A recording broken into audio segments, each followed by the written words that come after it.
My name's Claude and I designed a product called Vertigro Vertical Allotments.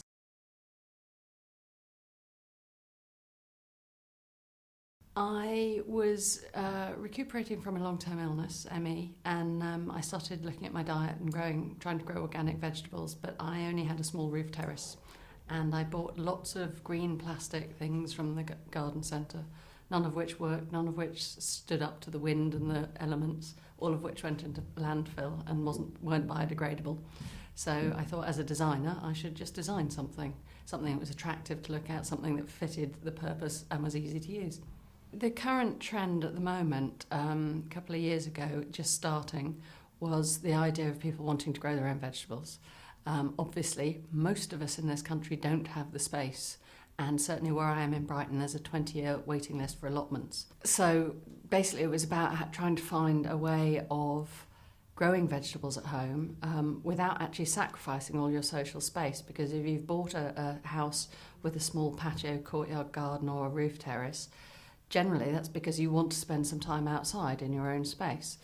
So then just putting in a raised bed or filling it with pots, as I did initially, means that you've got nowhere to sit and enjoy the sun.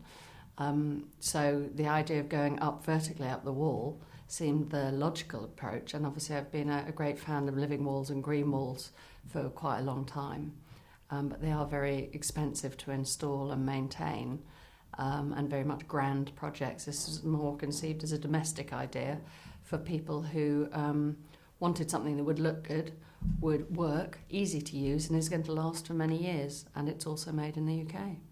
Well, I've spent a lot of time, energy and money in prototyping and working this up to a usable product, and if somebody else just wanders in and makes the same product, they may make it of a lesser quality materials, all sorts of things, and then sells it. Obviously, I'm not getting any of the return on investment. I have seen it happen to a gentleman who made something in the garden industry, and now, because he did none of these things, everyone's making the same product. I started off with non-disclosure agreements so that I could converse with friends, family and professionals to get advice without letting the world know my secret idea. I then looked into patents in great detail. So I settled on a trademark, which is registered in the UK and Europe, and design registration. So the aesthetics of the design in various permutations and combinations are also protected. And I did that through an IP lawyer, but there are also organisations like ACID that provide a design data bank which will help you prove that this was your idea and how long you've had it. Ideas matter because good quality ideas and good design create good quality of life.